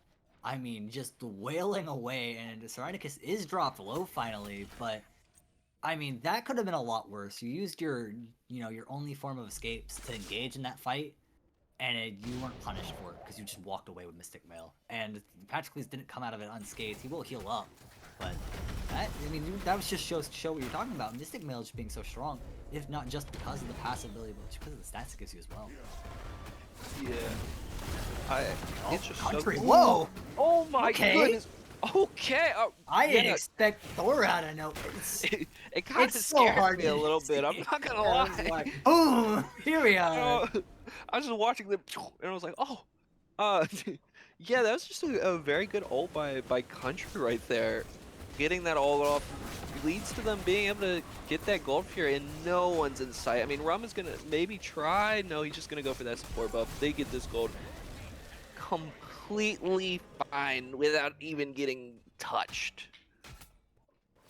I mean, they had to know, right? Underworld must have just been like, let them have it. We're not gonna, put any more into this than we have to. We're not gonna, sunk cost fallacy. You don't want to keep investing because you're afraid, oh, well, I've already lost, right? Maybe I can get my investment back if I just keep investing more into it. No, you just gotta know when to hold them, know when to fold them, and they'll fold them. They'll let the Gold Fury drop first to Eternal Vanguard 10 minutes. And we're gonna go ahead and look at the 12-minute marker here, as that was when Stiggy and Beacon comes up. We've already seen a lot of action in mid lane, and it looks like, oh, Rama, are you thinking over to solo? No, you're just waiting for Glock to join up on you. Sweaty and Glock are gonna be looking for this fight. Rogue doesn't seem to know about it. He may get caught out, takes a lot of damage. He can't survive. Glock's gonna get the kill, and with it being so close to time for Beacon, that's gonna allow him to rotate to assist in this fight. They can make it a 4v3 for Beacon, as it's already shaping up in the jungle here. You look at Clear My Throat and Jokester Ryan. Country also on the prowl, might try to steal this XP. He manages to do so. Minor victories that may be what they need to, cut back on this. As Underworld are starting to cut down this gold lead, starting to cut down this XP league, and they might be able to take Beacon here, as there is no rotation. It's going to be a 3v2 as we head into this Beacon fight. Yeah, and then that gold differential is still on the Eternal Vanguard side, even though Underworld has that, and that's just that Gold Fury effect. Gold Fury just... It Gold Furies, I mean, it's in the name, right? A lot of gold, a lot of gold. And then Patroclus rotates over here. I think that's massive. That leads to them just being able to get that Stygian pretty much uncontested, really. Yeah, and it doesn't look like Serenicus is going to be able to make any of it. He's going to, be in lane. He's going to be able to farm up. He's going to get, his camps, his TP. But there's not a lot that really gives you. You lose Beacon. That does give you some golden XP. And it does start damaging the towers. It's not something to worry about now, but, you let it get away from you and it might. He rotates back in time. So, Underworld kind of lacking in this objective play so far. They lost Skull Fury, they lost Beacon. The Pyromancer isn't up yet for them to even contest a fight. They're losing in the side camps too. I mean, we did just see that steal from Country. Just a really heads-up play, really good timing. But they might surrender another pick here. Patroclus taking a lot of damage. Out comes the Cerberus ult. Patroclus now spinning away. Here comes Glock with another ult. Sticking to Patroclus. Can he get away this time? He manages to get the stun. He will get away. Country drops a ton of damage onto Serenicus, but that's not your concern. Glock's gonna be your concern. He's gonna run you down, deal half your health bar.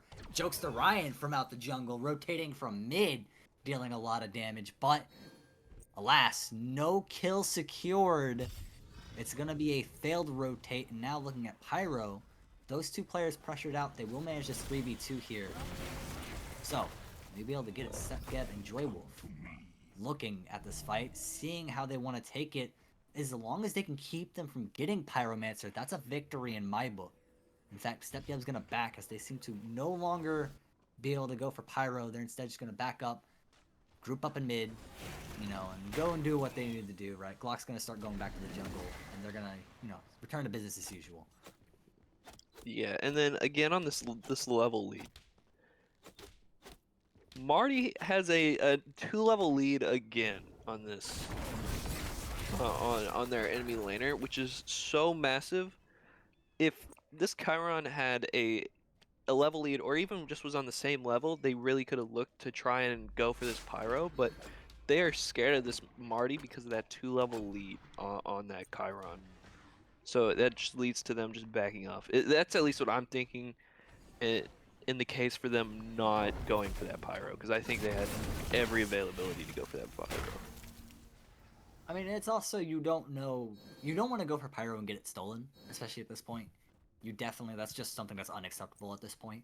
So do you risk it? I mean, it's 3v2, you have some scary players right there.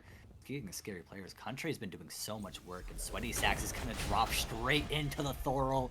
Hammer down, once again, down goes Sweaty, and Country gonna be unpunished as Glock not there in time. It seems that Country is really just found his own niche this past 2 games, and that is dropping out of the sky and making someone from Underworld's life living hell. Country now rotating to mid to see what he can do there, and it looks like he's gonna scare off Clear My Throat. He's gonna scare off Jokes to Ryan. Jokes to Ryan, don't stay around too long. Don't stay around too long. Hold up now. Whoa, that's 2 members jumping out of the jungle. You're walled off. Perfect wall. You're getting mortar striked from above. You're not gonna get a kill here. Go to sleep. Country with another. And he's gonna return to the jungle and look for more blood, this time of the Pyro. Yeah, I mean, that was just... Country is doing a very, very good job of choosing his battles, choosing when he wants to go in. He's doing a very, very great job of being like, oh, let's go ahead and do this. Let's do that. Okay. He's getting these ganks off, meaning that he can get something out of it. Like he get a gank off in dual lane that led to the Gold Fury. He just got a gank off in mid lane, leading to them on this Pyro right now. Yeah, he's been doing really good because it's not just that he's getting kills, he's also getting the follow-up. Speaking of follow-up, we're gonna have to follow that action up with a break, as it seems we're having some technical difficulties. Don't worry too much. We will be back.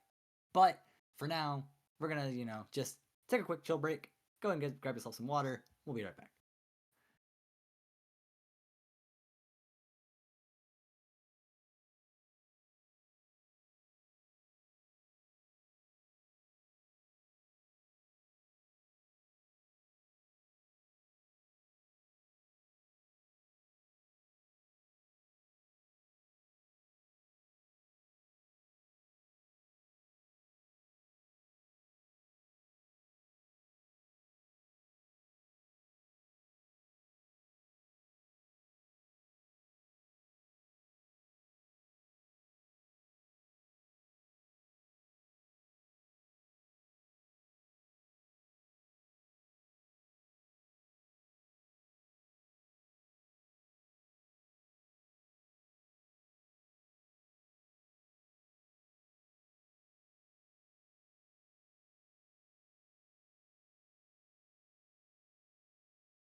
All right, welcome back. That was a little bit of abrupt entrance, but don't worry. It was just getting Pyromancer and Vanguard. Oh, let me check my notes real quick. Okay, okay. Vanguard did get the pyro. They managed to secure it. Clear my throat. Didn't steal that. Just had to double check real quick. All right, cool. So, also, whoa, wait.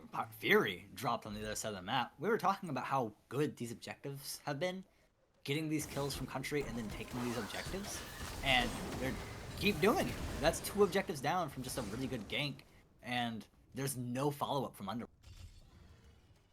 Yeah, it's leading to a increased gold differential. That 4,000 more, pretty much 4,000. It's so, like, you may think it's minor, but it's so valuable. Just being able to have that heads up on an item, like you were saying earlier, is just so much value. Like, if we look at the Susanoo and the Thor. Thor has his Transcendence ready to go. He's building it up right now. And Susanoo only has a T2 card. Oh my! Alright, well, oh, and Country misses the...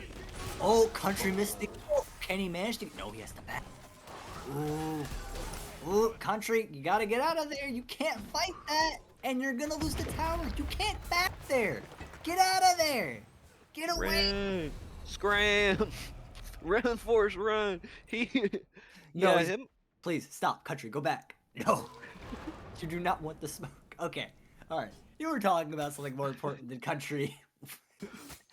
That was a great gank. Good teleport in by Glock. Great entry. Good kill. And Thor just missed there, and that has been a rare miss this game. This set, the Thor has been hitting those ults, hitting those walls. He's been doing a very, very good job of just going in and doing that damage, going in and hitting them hard. And then just that miss there it leads to them being able to come back, because now it's only a 2,000 gold differential whenever it was a 4,000. That is increasing them being able to come back and getting back into the game. Yeah, and the XP difference is not as much as the gold difference, and that's important to note too. Is that in fact, oh, that is very. Is that an? Oh yeah, it is an XP difference in favor of Underworld. That's really good. So you gotta play to your advantages there. That's obviously like very close. So it's gonna be kind of dipping into the blue, dipping into the red. That's just gonna be like minion to minion, right? So that XP difference, if you don't have the gold difference, at least you have the XP difference, because that's also going to give you stats, that's going to give you more powerful abilities, and that's going to negate the difference between your items, right? Especially if they haven't to buy those items, then, well, I mean, you're a higher level, so if you're at the same items, you're good to go. But yeah, obviously, when it's so negligible like that, we're not going to see that quite yet. But that is something kind of hone in on as we move through the game, if Underworld keeps farming.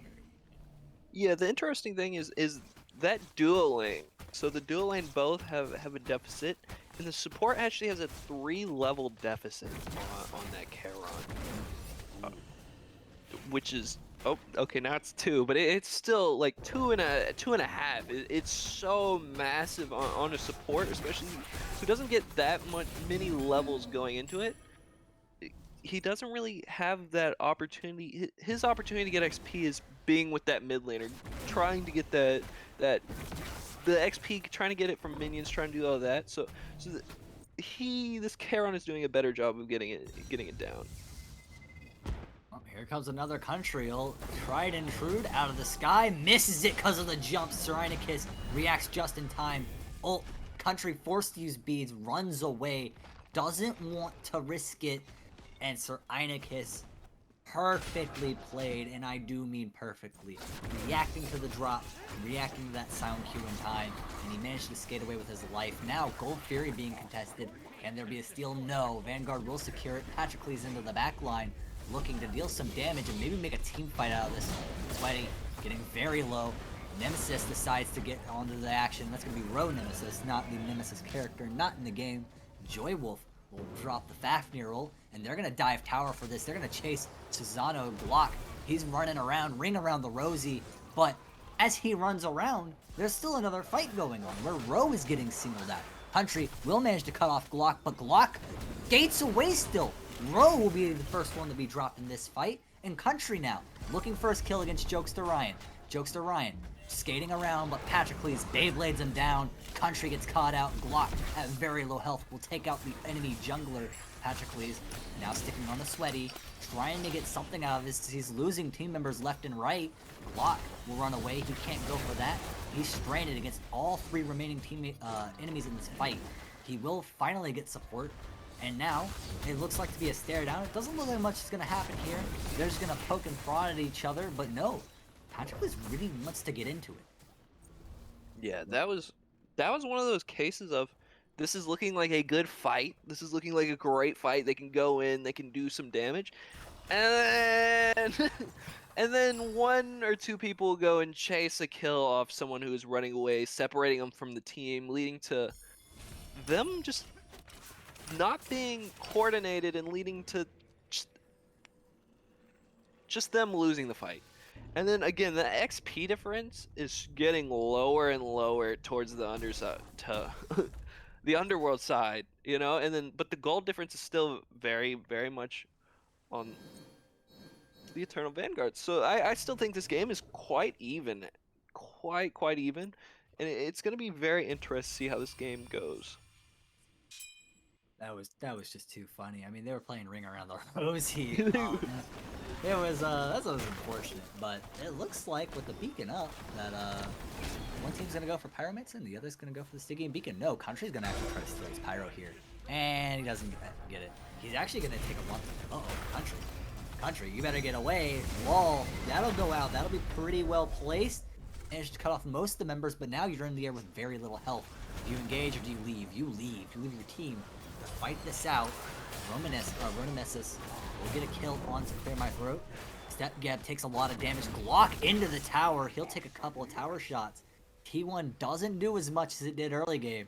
And Patroclus, he engaged very deep, but he doesn't have the support. He'll get taken out. And now, they're looking for this fight inside of T1 possibly. You do have a tank to be able to go for this. And in they go. Joy Wolf gonna try to fight out. He's gonna jump away. They're gonna let the tower fall. Maybe try to re-engage here off the Fafnir ult. But no, Underworld are gonna disengage. They're not gonna give Eternal Vanguard an opportunity to try and even this out. Very well played by them. They're gonna take their winnings and they're gonna cash out.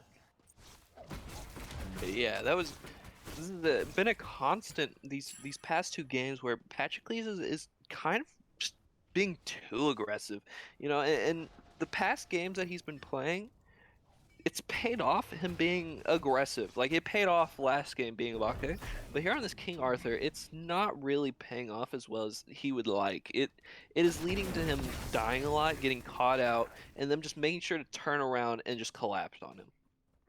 And I think that's the difference in character, right? I mean, on King Arthur, you can get in there, yeah, and you can, you know, zone, do a lot of damage, but not the same as Bake. In fact, I would say Bake is going to be much better at that. With King Arthur, you're really going to be better at singling out a target and taking them out with your ult for a little bit, you know, as you, Excalibur Breaker, what exactly it's called, but that's exactly, he says Excalibur Breaker, something along the lines, as he takes you up in the air, and that's going to take out an important member of the fight for a while. That's exactly what you want. I mean, you take out this Zano, for example, who's been doing great. You take, you know, Glock out. Glock can't fight for a little bit, and there's a 4v4 on the ground. If you take out the right person at the right time, that's a team fight win, just because they can't do anything for the time being, and they're going to take a lot of damage. So when they come back down, you know exactly where they're going to come back down, and they're going to be hurt. You're going to be able to follow up on that. But Bake is just a much more get in there and, you know, hope your team collapses. Country is going to collapse in and go for this kill. Oh, that was a clean kill. Clear My Throat. Now he's gonna have to get away. There's no way you get away. Not like this. Not at 1 HP. The wall misses and Sweaty now the target. He's gonna get clipped onto by Country and he's gonna get dropped. Alright. Well, Clear My Throat may have skated away, but Primal Fury, that's certainly gonna get to go. Yeah, that ain't skating away. And then Patroclus is 2v1ing No way. and he killed the Susano. I No don't think there's way. any way he gets out. There is no way. Okay. What? Oh, okay. I was like, there is 0 chance. He did have his ult up, so I guess he probably could have turned around and maybe tried to get that stun off, maybe get that up in the air, you know, try and get something going. But killing that Susano there is very, very huge for him. Because taking Susano out of these fights is going to do so much for them. So Inicus is looking for a way out, and he's might have found it. And that's gonna be Clear My Throat coming into peel for him. He's gonna slow Serenicus. Going, gone, but not the way he wants to be. Country will knock him out of the park, and that's going to be your T1 on the other side of the map as well. Not enough peel from Clear My Throat. He didn't want to die with his teammate there. He rightfully backs off, lets the rest of his team come up, and they're gonna regroup, maybe look for a play elsewhere. And the only objective really in the jungle right now is Fire Giant. We haven't really seen a lot of playing for Fire Giant, and it's gonna become Enhanced Fire Giant in a couple of minutes here. Why haven't we seen much Fire Giant play? I mean, both these teams are running double carry stacks. Is the opportunity just not presented itself? I think off of every time someone gets like ahead, and look at that, XP is now completely in Vanguard. Gold is completely in Vanguard. They are just getting a big lead here.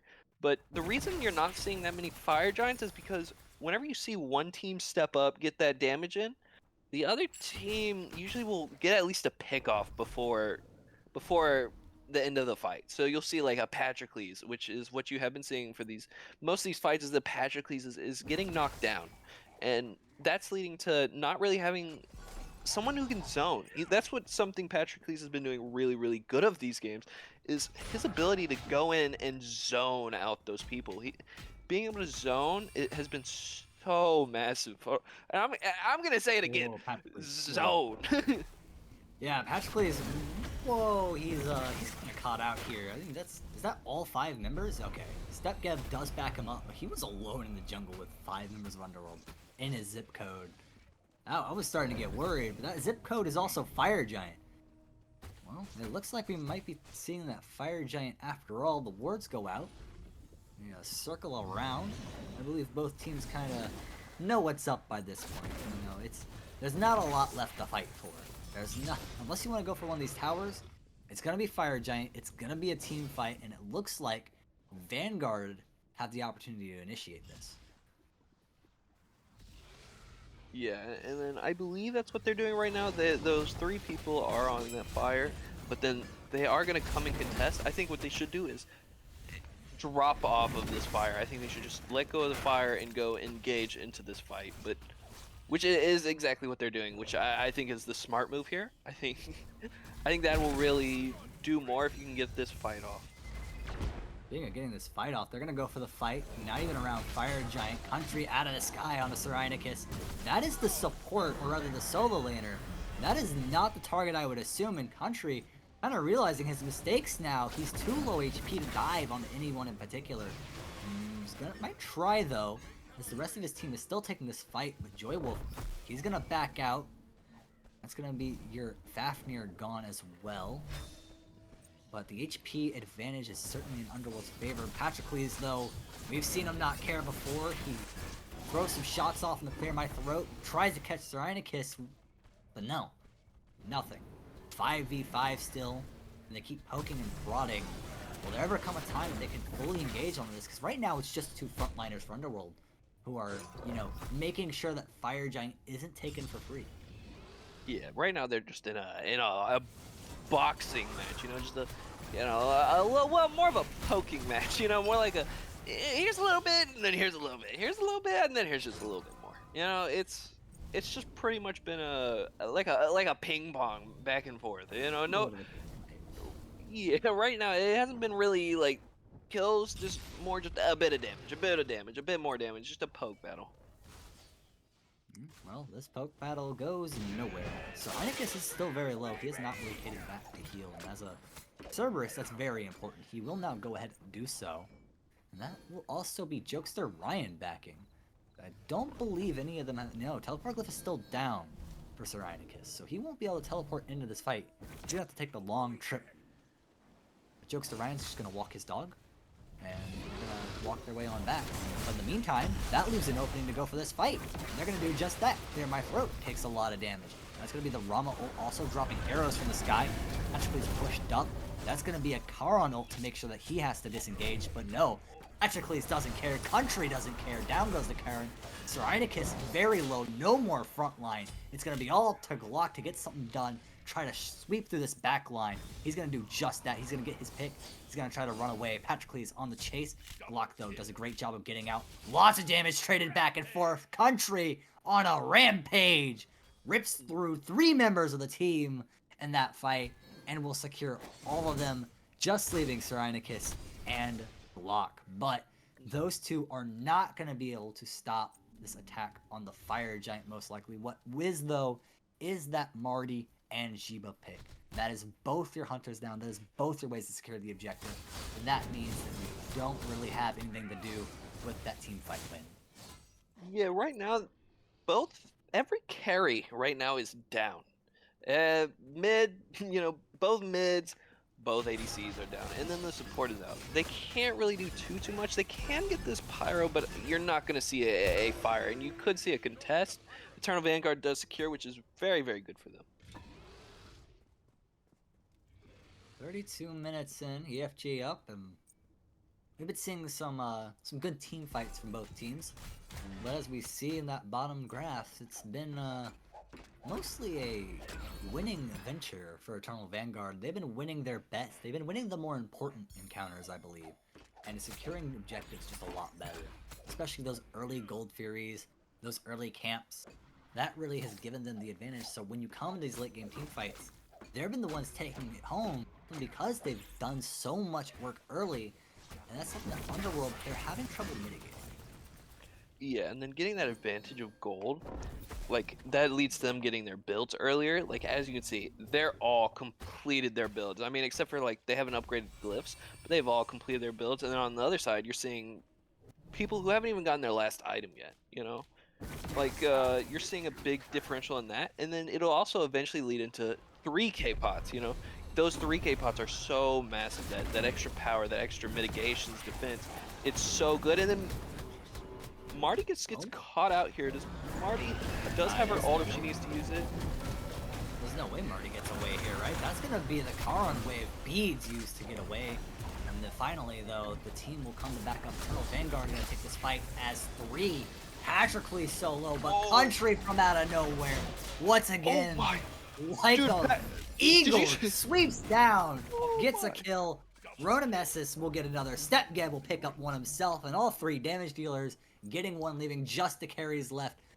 Can Sweaty skate away with that recall? Dangerous recall. Oh, real dangerous, but he gets it off. And this Fire Giant is so massive. It is enhanced fire. This is such a big fire. That fight is so huge for this game. And also, I want to talk about some before that Country ult, King Arthur actually got a 4-man stun. He got a 4-man stun off. That was so massive because that led to him not dying, being able to go, leading to Country, them all being grouped up for Country to get that ult off. That was such a huge stun by Patro. Finally, his super aggressiveness has paid off insanely. And then Country just coming in, sweeping up the game, really. Yeah, and this might just be sweeping up the game. Down goes a second Phoenix. There are Underworld members coming up, but can they do anything here? I mean, you still don't have your Rama. He's going to be down for a little bit longer as they just lost him. They're going to, poke and prod, maybe try to get this last team. Oh, they didn't even try. They just did. There is no try, only do. And Patroclus, there is no half measures. He's just going to engage. At this point, Patroclus does not care. Takes a little bit of damage from Phoenix. Phoenix goes down, and they're going to rotate for Fury. They're going to go for a full objective sweep before they try to close out here. Yeah. Ooh, and then they're just cleaning up that jungle. Going to go get Onis to push out that wave even further, Getting all 3 of those Phoenixes there does so much. I agree with their pushing back after getting those Phoenixes. Most people, you're going to see them get those 3 Phoenixes and go, okay, we can go all in right now. But them making sure to push back, letting those Fire Giant waves push up, so that way for that next push, they're going to have Fire Giant minions at least close to that Titan. It's so massive. It was such a good decision to back up there.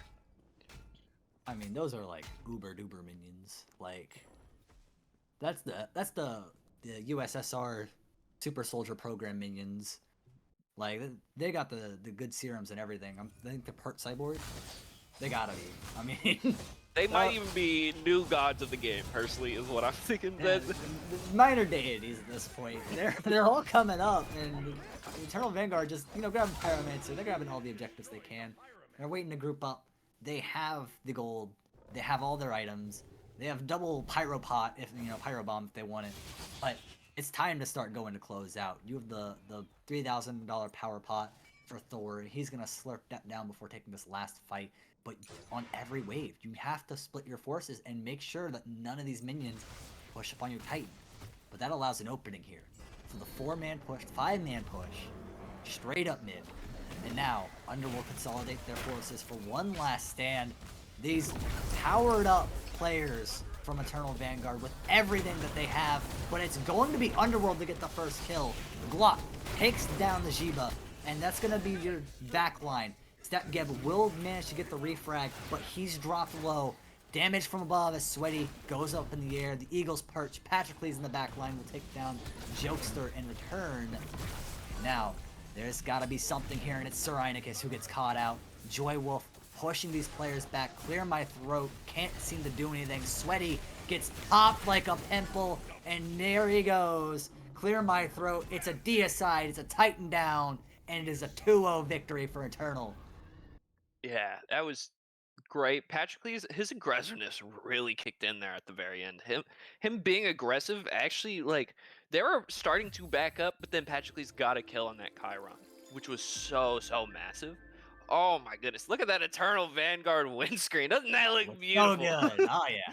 Dude, that was such a great animation. That was so nice. I love all the animations for the wind, but something about that Vanguard one just made me all nice and happy. That was really good. That was really good from all of it. I mean, really, you talk about MVPs. It's obvious that's gotta be. You gotta talk about Patrocles and you gotta talk about, uh, Country.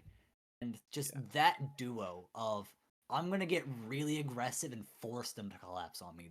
You cannot let Patrocles go unanswered. He's gonna get in the middle of all 4, all 5 of y'all, all 3 of y'all. However many are there, he's gonna get in the middle of y'all. He's gonna start spinning. He's gonna start dealing damage, and you have to have an answer. And if you don't answer him, you're just gonna die as the entire team collapses on you. But Country was doing such a good job of when Patro went in, he looked, he singled someone out, and he took care of it. So just excellent play from Vanguard there. They win, rightfully so. Just so much synergy, such good in the team fights, and they played a very solid game all throughout. There was never a point where I thought they were doing something silly. They were played very defined game. They played very, what's the word I'm looking for? Disciplined game. That was very disciplined. It was a very good game to watch. I like that game 2 more than I like the game 1, to be honest. That Oh game yeah, 2 was drastically closer. It was way closer. Like, they had the gold lead, but then Underworld had that XP lead, for more than half of that game. So it was a very even contest, and then Vanguard just won fight after fight after fight, and it just led to them just deciding they were the big dogs. They could go in and feast. And that leads to Vanguard just being able to go in and just do the damage. They did a very good job of backing up after those Phoenixes. They did such a good job after those Phoenixes backing up, and then going back in after they reaped the benefits. They got the gold, they got the XP, they bought those 3K pots, and then they rushed in. That's what I thought they did really excellent on. yeah, just really good game from both teams. Underworld definitely showed us the reasons to be, reasons why they're a top team in this division, right? They didn't, go out with a whimper. As decisive as Vanguard's looked in those last fights, there was a lot of times where Underworld were doing good stuff. They had really good early rotates. They were taking good fights. It's just a matter of they couldn't figure out how to answer the aggression from Patrocles. They didn't have the peel they needed to get Patrocles off a lot of the time, and they didn't Yeah. have an answer for someone dropping out of the sky and just blowing up their entire team. Which, 9 times out of 10, most people don't, right? If all of a sudden a meteor lands on your head, you don't just go, oh well, I'm just better. I was wearing my hard hat today. The meteor don't do anything. No, if something drops on your head like that and does 2,000 damage on you out of nowhere, the the ending's gonna be pretty obvious. So just Yeah. couldn't deal with those star players from Vanguard, but the Vanguard Underworld did do very well for themselves. Yeah, and again on that Patrocles, if they dived in on that Patrocles whenever they 5-man rotated, Country would just go in and ult the second they were all grouped up together. He was getting a very good job of getting those ulta ins, getting those combos, those wombo combos in, getting it down the wall and shredding them. I do believe we're waiting for the stats screen here. I am very curious because I didn't know very early on the Thor didn't have the most damage. Um, there we Yeah, I go. saw All right, so Marty just actually had looking at it. quite a bit of damage. Yeah, Oh, Marty had he 41k. Joy only had 4,000. Deary me. Mhm. Does I it count for? I thought his buff counted for his damage. That's how it reads. I don't know if that's actually how it works. I would like to say that Marty actually was 0-1-8 at one point. Okay, like towards the end, Marty was 0-1-8, and then she brought it back up and went 5-1-12. She did a very good job of staying disciplined, doing all that. So even though she was getting those assists, and then Fafnir, even though he had a level deficit, 0, 0, and 15 is the stat he line. went 0 and Ages. 0 and 15. Like that's crazy. Like I don't. He had a level deficit, but oh my gosh, did he have a good game? That 0015 stomps, and then Clear My Throat on the other side had a level lead, but only went 1-5-2. You know? Clear My Throat did struggle to find impact a lot of times, and that might be, you could look at it and maybe try to analyze why. It felt like a lot of times that Charon was, I mean, we talked about where Patroclus would engage. I think Clear My Throat was the one trying to make space and make sure that the rest of the team couldn't follow up, and that's a very thankless job when you're just creating space. I mean, no one wants to be the person who's just creating space, right? So, at the end of the day, his team would get dived, and he's just trying to hold back the tidal wave that is the rest of Vanguard. I mean, you have two ADCs coming at you, and you're a Guardian. You have, that's a thankless job to try and hold back all those players, and it shows in the damage mitigated with 68,000 damage mitigated. I mean, you were doing everything you could just to keep your team alive, and the fact that it didn't turn out to give you any assists or kills, it's unfortunate, but that's the way it breaks sometimes. Yeah, that's just the way the cookie crumbles. And the Susano, I'm surprised the Susano didn't have more damage. That Susano was getting kills in that backline. Like I remember one time they Oh were yeah. going for that fire giant, and Susano went in and got a kill on Ro Nemesis and Stepgeb, killing both the ADCs that made it where they couldn't get that fire for that fight, and was so massive. That Susano was so good. I thought the Susano was excellent, but then at the end of the day, the other team was just more conjoined, more in there, and just more Well, damage. it's kind of an early end of the night, isn't it, Yo-Yo? I mean, I Mhm. expected a game three. I I mean, you, also was expecting a game three. I, And in fact, I'm pretty sure I was promised a game three by them on that podcast earlier today. If you haven't watched it, go make hmm. sure to watch that, okay? Like we were they were saying both teams were saying it was gonna go to game three. They both thought they were gonna lose one. Didn't end up happening. Vanguard ended up having a clean sweep, but goodness.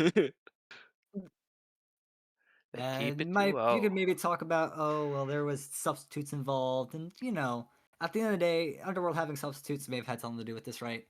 But uh, you have to come out, you have to play your best. They did do so. I'm really happy for them to just come out and be able to play their game and show what they have, even with substitutes. It's unfortunate it has to be against your division rival, basically.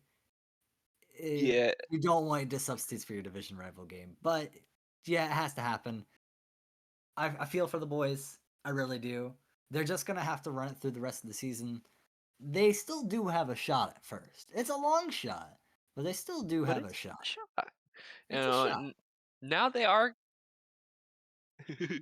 Now Vanguard has that 3-0 lead on Oh yeah. point wise. That 3-point lead. So it's This Puddles division is going to be a very interesting watch in the upcoming weeks. We were talking about it on break. Every dollar stolen is a $2 difference, right? You steal 3 points. That's a 6 point difference. You denied them 3 points. You really widened that gap. So you're gonna have to look at the standings and really, as we get into the last half of the season, you're gonna see how that plays out exactly. But for now, we don't have any more games for you tonight. That was it from us. If you want to keep up with the action, you should follow Quacken and return whenever we have games, and that is Friday through Monday, I believe. So do come back, do see how it all plays out, and until then, until next time, keep it easy. See ya.